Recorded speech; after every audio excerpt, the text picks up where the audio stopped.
अपने प्रेम भाव को अपनी दुर्बलता मत बनाओ पार्थ, अन्यथा तुम्हारा यही प्रेम भाव तुम्हारी पराजय और अधर्म की विजय का कारण बनेगा।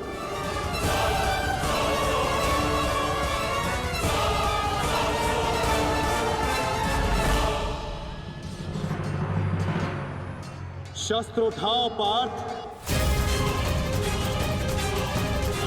प्रहार करो अपने शत्रु पे, प्रहार करो पार्थ।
एक ही अस्त्र है जो इस भ्रम को तोड़ सकता है,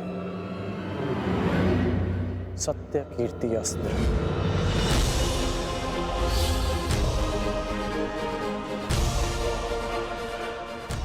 सत्य कीर्ति अस्त्र।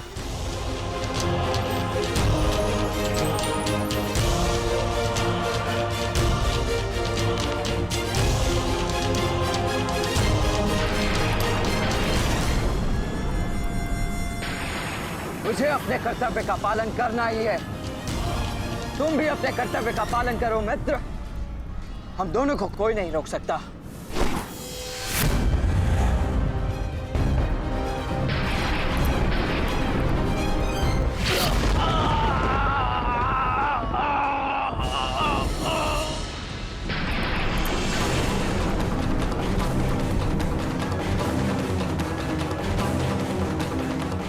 रुक जा वृषसेन, मुझे विवश मत करो। मैं केवल वो कर रहा हूं जो मेरे वश में है।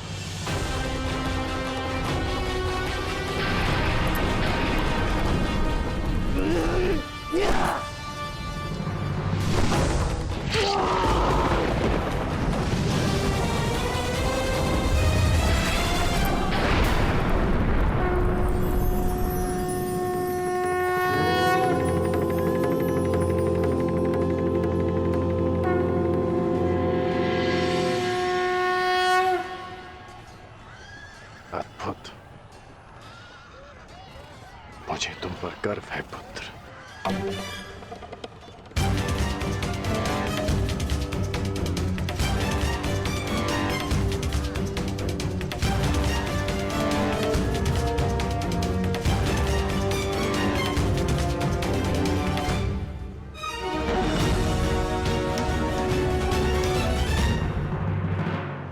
क्या सूचना है बताओ। अंगराज, मैं वो बताओ मुझे। कुमार ऋषेण। क्या हुआ वृषसेन को? बोलो। युद्ध में बुरी तरह घायल हुए हैं।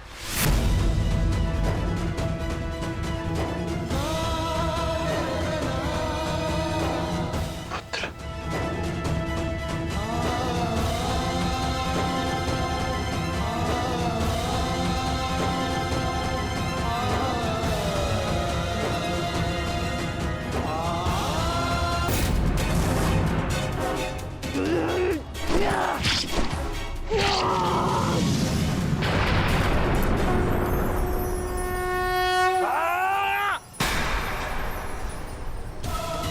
ये हमें क्या हुआ था कुमार?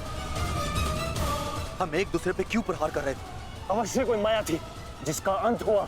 आओ आओ, शत्रु हमारे प्रहार की प्रतीक्षा कर रहा है। चलिए कुमार।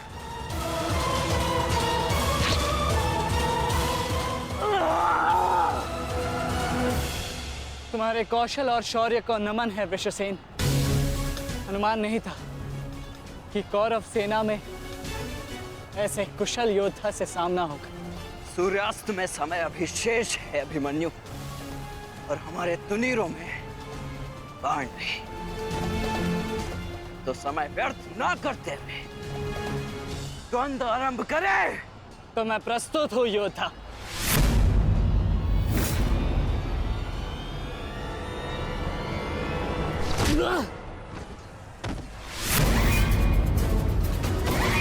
तेरे पिता की माया का अंत हुआ बालक, और अब तेरा अंत होगा।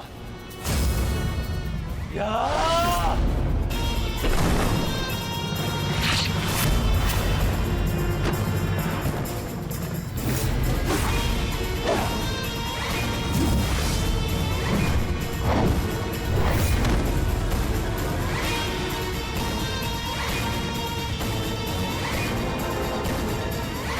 हार तब नहीं होती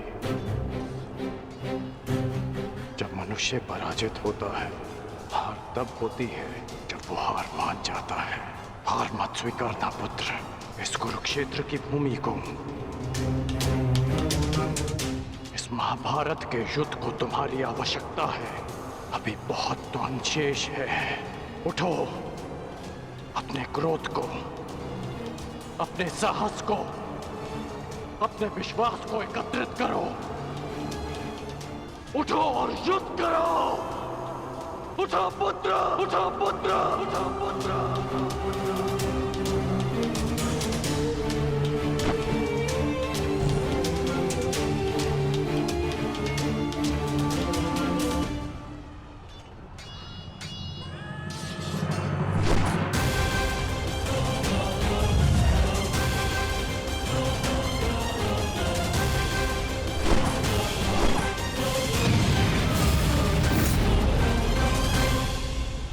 माधव, पितामह के प्रहार प्रतिक्षण बलशाली होते जा रहे हैं। हम उन्हें बहुत समय तक रोक नहीं पाएंगे। रोकना तो पड़ेगा पार्थ।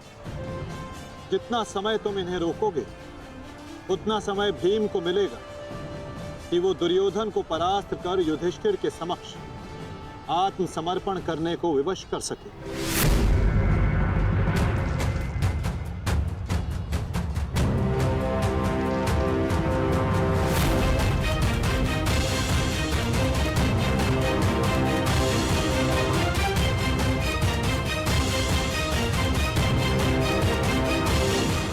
दुर्योधन, ये युद्ध भूमि है, कोई रंग भूमि नहीं कि औरों के द्वंद्व का तुम आनंद उठा सको।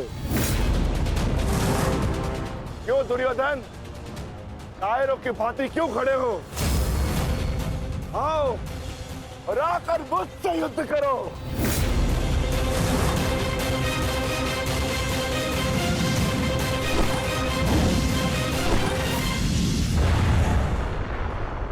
पुत्र, शीघ्रता कीजिए। अर्जुन आपको द्वंद्व में उलझा रहा है। इधर भीम दुर्योधन की ओर बढ़ रहा है। महामहिम, कुछ कीजिए।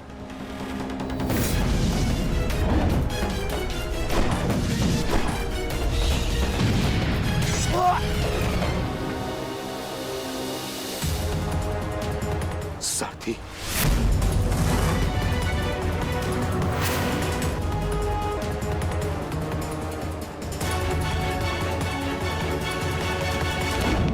सावधान अर्जुन। या तो तुम युद्ध करना भूल गए हो, या फिर तुम्हें युद्ध करने का साहस नहीं है। दुर्योधन, नहीं नहीं दुर्योधन, भीम तुम्हें उकसा रहा है। द्वंद्व में मत फंसना। उचित कहा मामाश्री। मेमनों के आखेट के लिए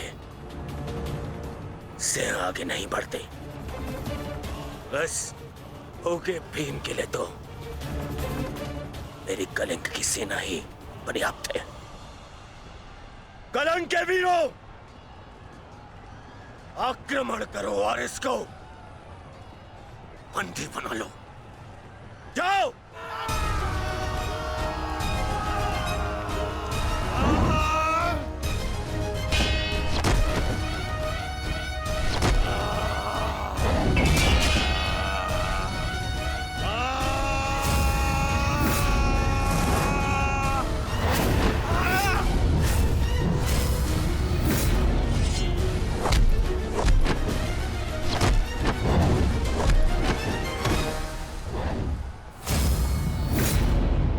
दुर्योधन, बस ये इतने से थे?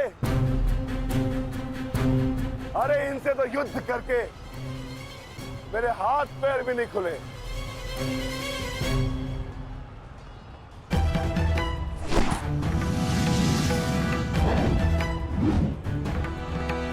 आप नियम भंग कर रहे हैं आचार्य। आप एक साथ दो पर आक्रमण नहीं कर सकते। स्मरण रहे कि युद्ध के नियम के अनुसार दो योद्धा एक योद्धा पर आक्रमण नहीं कर सकते,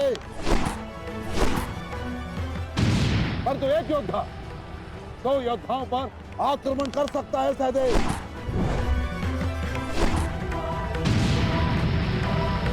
क्या करें नकुल? कुछ करना होगा। हमें गुरु दौड़ को रोककर अधिक से अधिक समय भ्राता भीम को देना होगा। युद्ध सभा में चीख चीख कर अपने पौरुष का बखान करने वाले एक नपुंसक के भांति क्यों खड़े हो? अब किसे लाओगे अपनी ढाल बनाकर? ये विकोदर भीम तुम्हारी हर ढाल को तोड़कर तुम्हारा अंत करेगा। मैं तुम्हारे प्राण लेकर रहूंगा कायर दुर्योधन।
प्रहार करने का सामर्थ्य शेष है काकाश्री? या पराजय स्वीकार करते हैं? जय और पराजय की चुनौती बराबरी के योद्धाओं को दी जाती है बालक। प्रतीत होता है कि अभी तक तुम्हें कोई समर्थ योद्धा नहीं मिला।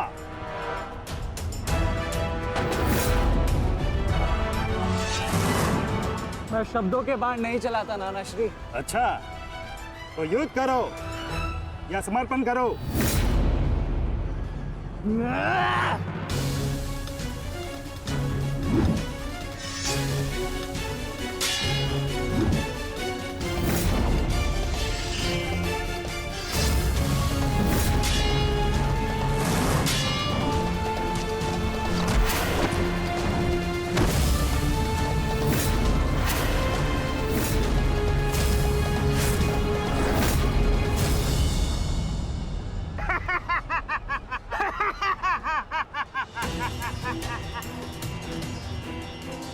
क्या हुआ? थक गए? अरे ये उस मूर्ख विराट पुत्र उत्तर की संगति का प्रभाव है ये। उसे भी यही लग रहा था कि मेरे समक्ष वो कुछ कर दिखाएगा, पर मूर्ख मृत्यु को प्राप्त हो गया। मृत्यु को चींटी की भांति इन्हीं हाथों से मसल दिया मैंने उसे। पीछे हट जाओ अभिमन्यु, अन्यथा उत्तर से कहीं पीड़ादायक मृत्यु मिलेगी, मृत्यु। तो ये समझिए कि आज उत्तर का प्रतिशोध पूर्ण होगा।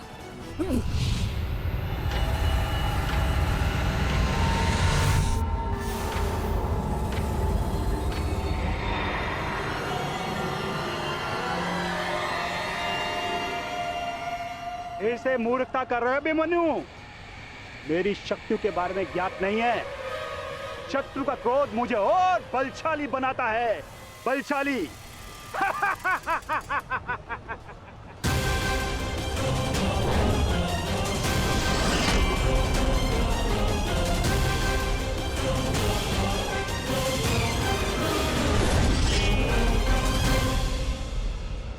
इतना ललकारने के पश्चात भी तुम रथ पर चढ़ कर बैठे हो दुर्योधन। मैं भी कैसा मूर्ख हूं, एक नपुंसक के वध की प्रतिज्ञा कर बैठा। आज तुमने यह सिद्ध कर दिया कि तुम एक क्षत्रिय नहीं बल्कि एक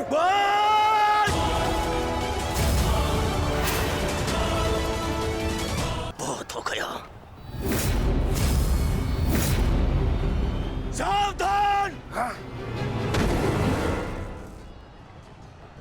क्रोध से भरे कुमार भीम अब युवराज दुर्योधन की ओर बढ़ रहे हैं महाराज। मेरा दुर्योधन किसी संकट में तो नहीं ना? कहीं ऐसा तो नहीं कि भीम युद्ध के दूसरे दिन ही पांडव पक्ष को जय श्री दिलवा दे?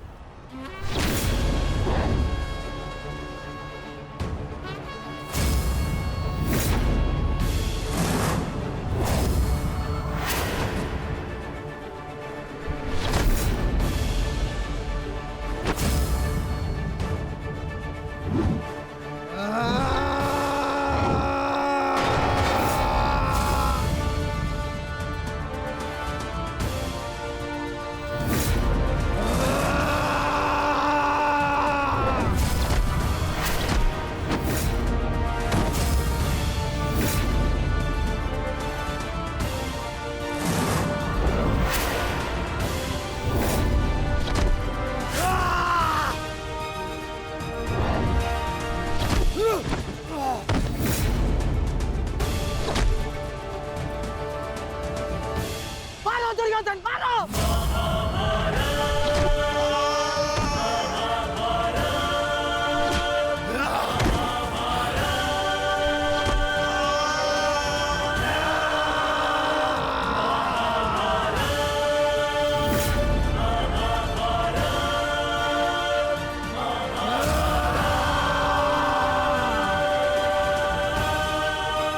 क्या हुआ गदाधारी भीम?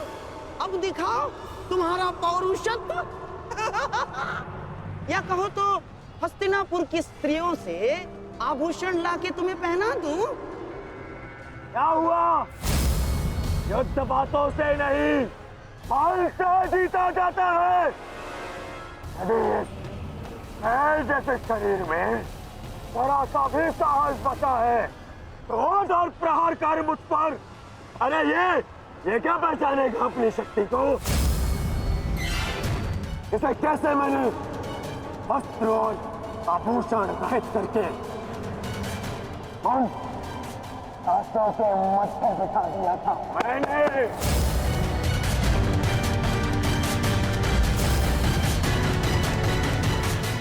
कदाचित ये भी भूल गया है कि कैसे मैंने बलि सभा में उस दासी द्रौपदी को उसका उचित स्थान दिखाया था।